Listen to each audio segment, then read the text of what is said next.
And while they're bringing that up, it's my pleasure to introduce our UNK team. So Amanda, Taylor, and Priscilla. Amanda and Taylor are going to be leading the presentation today, but it's kind of along the same theme of land conservation in general. Just the goals are a little different, or well, I should say a lot different than our previous groups. So with that, you guys take it away. All right, can everybody hear me okay? All right, awesome. Okay, everybody, it's been a long time, so hope everybody's doing good. I know we kind of did introductions before, but I just wanted to make sure everybody was doing good considering the circumstances. So I'm Amanda Medeiros. I've got Taylor Cassidy with me. We are from the University of Nebraska-Kearney. Our question that we propose, our focusing question, is why do challenges of land acquisition for conservation by NGOs persist? So we got that email about how to set this presentation up. We kind of put our own little twist to it. We decided to do our dynamic hypothesis first. It is going to look like a lot of text, but what we decided to do was break it down sentence by sentence, highlight the key variables that we determined, and then show the trends that are going along with these variables. We thought it painted a better picture for everybody. So I will start with the dynamic hypothesis. And again, I know this is a lot of text, so we're going to break it down for everybody, but I wanted to read it fully first so that everybody can be on the same page. So as threats to at-risk species, as defined by the ESA, continue to increase, the need to preserve, conserve, and restore habitats for these species is also increasing, especially on private lands. Undisturbed or minimally disturbed lands are being converted for agriculture and development. The availability of private lands for NGOs to acquire may increase as producers age out of management ownership duties, younger producers are unwilling, unable to take over, and farm profitability decreases. Conservation-oriented NGOs may purchase or acquire land via donations in order to increase habitat for species of concern.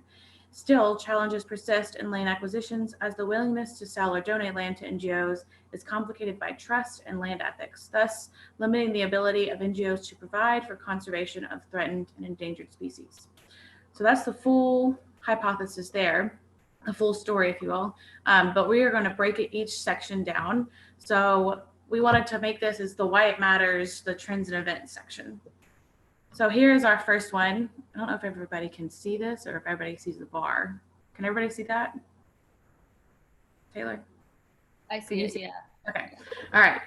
So our first sentence starts with, as threats to at-risk species, as defined by the ESA, continue to increase, the need to preserve, conserve, and restore habitats for these species is also increasing, especially on private lands. So our left, the graph on the left, which I mean is fairly recent. I mean, 2013, there is 7 years apart, but the trends show that the increasing of endangered species, as you can see here, it increases quite a bit, especially from the 1980s to the 2000s, but it is continuously increasing. It has not leveled off, it has not decreased, and this is the number of endangered species. And this actually excludes any delistings due to extinctions or recovery.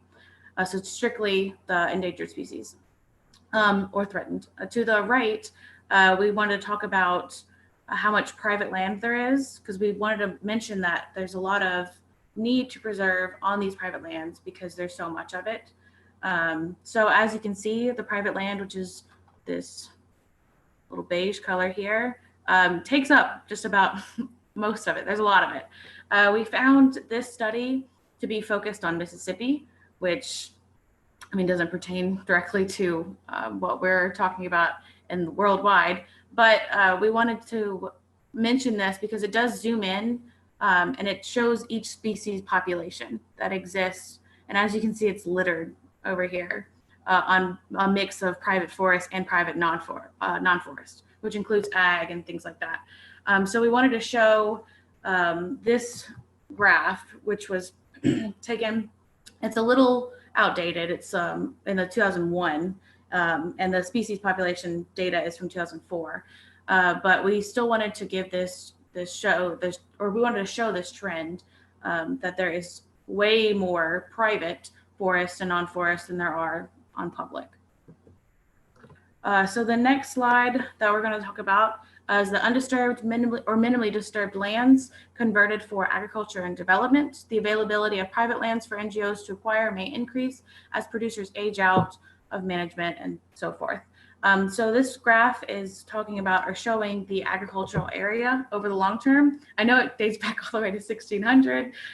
We couldn't really change the timeline, but it goes all the way to 2016, which you can see that there is a drop off, but we found a zoomed in version of that, and it's only a few million hectares. So in total, you can see that the available land, which it does mention this is total land agriculture, which is a combination of cropland and grazing.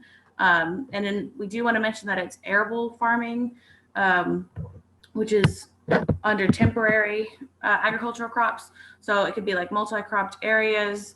It also mean temporary meadows for mowing or pasture, land under market, and land under land temporary fallow, which is cultivated land that is not seeded for 1 or more years. So it is a combination of quite a bit of agricultural land. But we just wanted to show the availability of the agricultural land worldwide. So then we move to the producer's age. So we mentioned this as the available agriculture land for NGOs to acquire may increase as producers age out. So as you can see, this is taken from the 2017 census, which is typically how the USDA gets their data is from the census. And as you can see, this is the most important part right here. In the US, the average age of producer is 57.5, which is actually an increase from the last census. It increased by 1.2 years. And even the year before that, it increased as well, and the year before that. So as you can see, as over time, the producer's age is increasing, which is pretty significant. We found some pretty good data on the younger producers. We spoke about this actually at the conference. A lot of people did, about how young producers are either not wanting to, they're unwilling or unable to take over the family business or the farm, really. So the graph on the left, we found really interesting. So the blue part you can ignore. This is talking about younger farm operators rent a large share of the land that they operate instead of older farmers actually buying or owning. So the blue part is actually part-time ownership, but what we really want to look at are these two bars here. So the purple is the full rent, and then the orange is the full own or the full buy. So as you can see, the older the producer is, or the farm operator, they rent less, buy more, but younger, they actually rent more, buy less, because they're unable to take it over or buy it, honestly. And then the picture to the right, the graph to the right, although it is pretty old, it is 20 years old, we couldn't really find any newer data, but we still wanted to mention and add this in there because we thought it was a good graph. This is family and hired farm workers on US farms. So this is the number of farm workers. So this is hired farm workers and family farm workers. As you can see, the amount of family farm workers is decreasing significantly, and family farm workers does also include the actual farmer themselves, and as well as free labor from family. So even the free labor and the hired is decreasing significantly. So then we move on to farm profitability. So as you can see on the left here, the net farm income and the net cash farm income. This is from 2000 to 2015. The farm profitability we said would decrease. So as you can plainly see, both cash income and farm income is decreasing. To define those two terms quickly, cash income is just everything that they've made from the crops, not including the expenses. So farm income is everything that they made, excluding all of the expenses. So everything that they hired equipment, rented, any seeds that they bought, anything like that. It's just the cash income minus the expenses, which gives you the farm income. Either way, both of them are dropping drastically, which brings to the right graph, which we show the farm production expenses. So even though that their income is dropping rapidly, their expenses, it shows here from 2019 and then 2020, their expenses are increasing yearly. And this is actually in the billions, which when we added up the feed purchases, the labor, added each one up, it actually was extremely close to, if not on the income level, which is just crazy when we put it to the test and when we were thinking about it. So then we have the last two. So we struggled with the willingness to sell or donate land, and then the trust and land ethics variables. The reason that we struggled a little bit is because, as probably you've seen throughout the whole slide so far, there isn't that much data on any of this really, and willingness to sell and trust and land ethics is kind of hard to put in the actual raw data. So we decided to look at examples because there's literally nothing worldwide.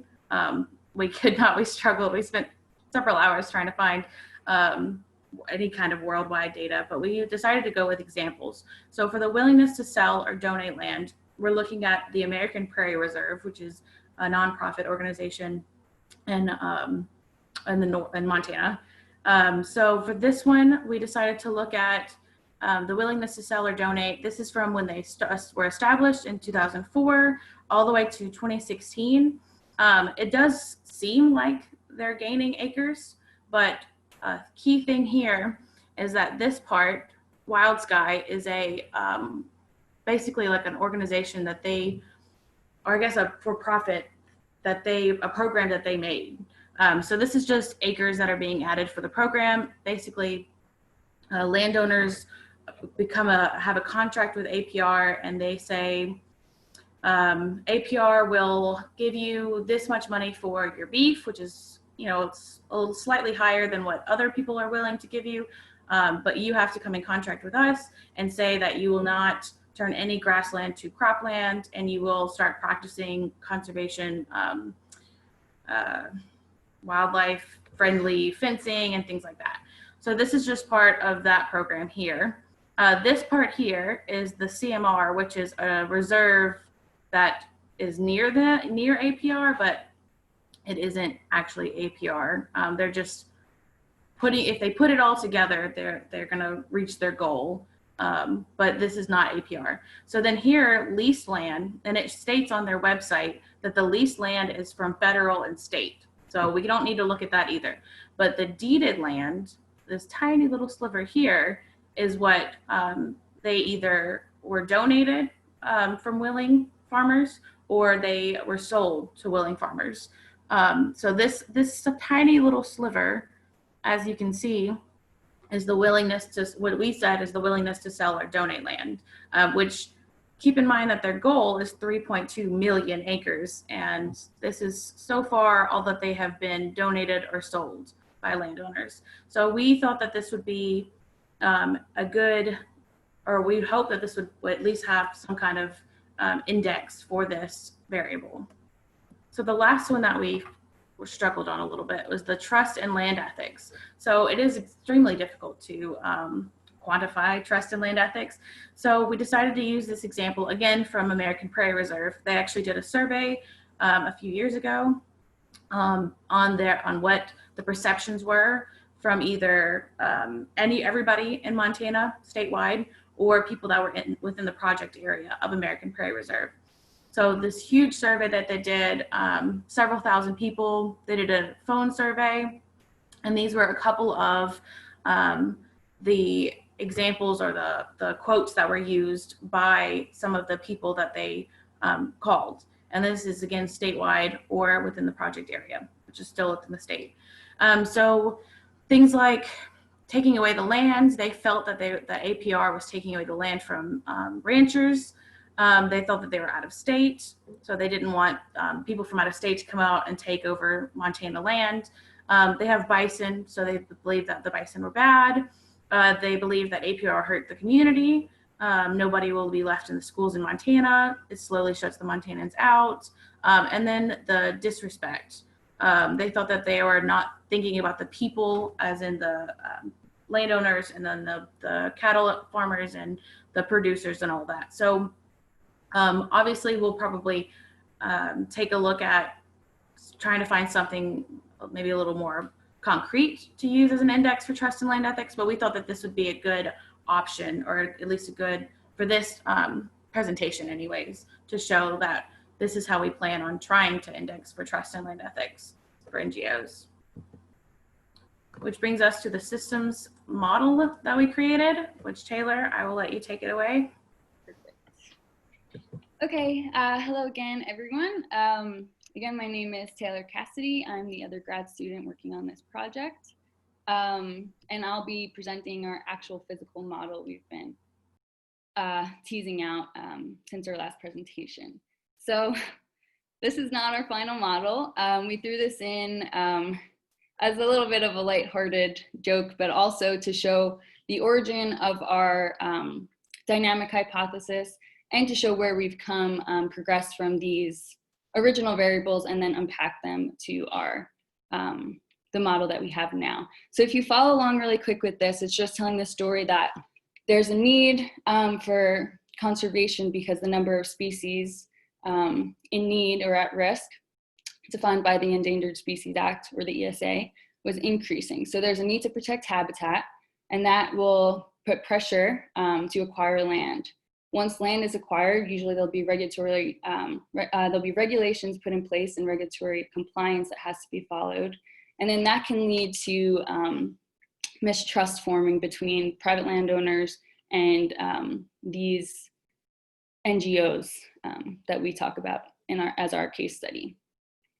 Then if you go from mistrust of land acquisitions, that will increase the lack of cooperation between the stakeholders. And then that will in turn hurt conservation practices on private land, and then eventually lead to a decline or increasing the number of species at risk once again. So you can see how our cycle, now we're hitting that feedback loop that we'll define further. Okay, so we'll jump right in to our complete model, or complete as of now. And then we're going to zoom in on our highlighted variables, are what we pulled directly from our dynamic hypothesis. And that was really the focus of our story. And then we'll work into our larger reinforcing loops that are also influencing the main core of our dynamic hypothesis. Okay. So this is what we think is happening. So we know we have a number of at-risk species on private lands increasing. And that graph shown in Mississippi as a case study showed that really well. There's lots of at-risk species all over the country, but a high number of them are on private land. So we can't easily implement conservation practices on these private lands unless we have the cooperation of the private landowners. So this number of species at risk, as that increases, there's obviously a need to preserve, conserve, and restore habitat on private lands. So what you have to do is acquire private lands, which NGOs are purchasing, and then you have to restore the habitat to quality that is going to actually help these species. So it seems pretty simple at first. You have species at risk, you get habitat you need, restore the habitat, and in turn, in theory, your number of species at risk should overall decrease. So where is the problem? So if we start opening this model up, you can see the underlying loops that we defined. So if you move from land, need to preserve and conserve and restore habitat on private land starts to increase, the land acquired for conservation by NGOs will in turn increase. Now if we start branching off into this other balancing loop, we define this as, our archetype was escalation, was our main one. We've got these two stakeholders that are working towards their own goal, and we're starting to get caught in these loops. So as the land acquired for conservation increases, the federal and state restrictions on the land use will in turn increase as well. Over time, due to those restrictions, mistrust of NGOs will begin to grow, and then eventually the landowner's willingness to sell or donate to NGOs will ultimately decrease.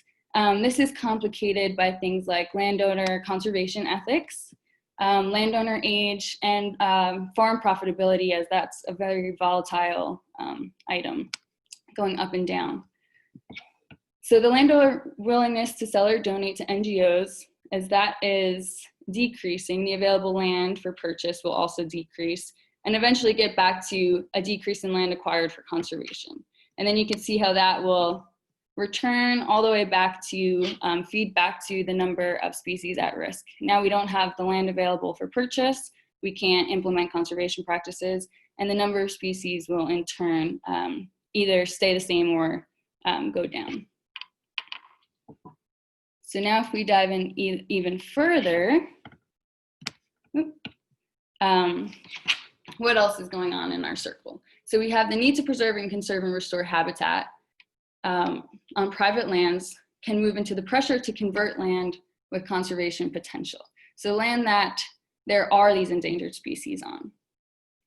As that pressure increases, the conservation programs on private lands offered will increase too. So any things like easements, just programs where there'll be a beneficial aspect for the private landowner as well. So those will start going up to incentivize the private landowners to cooperate with these NGOs.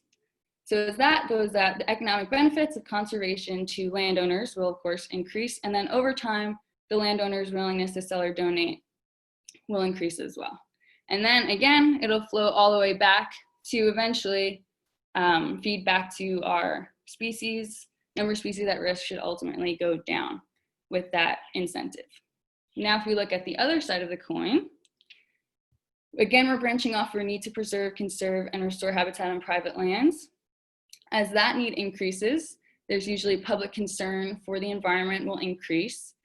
So land trust will increase, but this can be impacted by powerful lobbies in government and then pressures to restrict conservation actions from different parties. And so land trusts and NGOs increase, regulatory land use and restrictions will increase, and over time, regulatory compliance on land use could possibly go down. As that compliance is going down, there'll be an increase in implementing of some kind of fines or regulatory fees for breaking that compliance. And then that will, of course, lead to a decline in the private landowner and NGO cooperation. That eventually will lead to a decline in the conservation goals that are met by these NGOs. And then eventually lead back once again to the number of species at risk on private lands, which will go down from this reinforcing loop. And then if we back out one more time to our full model, so you could see it at a full scope. The last one we had to was, sorry, Amanda, if you could point to the bottom left, private landowner / NGO cooperation at the bottom here. That'll lead also, as that cooperation declines, that can impact the landowner's willingness to sell and donate eventually in the long run too, and then feed back to the number of species at risk increasing. So this is the model we have as of now. Again, we played around with the variables quite a bit. And then our next step will be moving forward into using the actual data from a lot of the literature we've compiled that you saw in Amanda's part of the presentation into testing those policies. With that, I guess we'll take some questions now, if anyone has.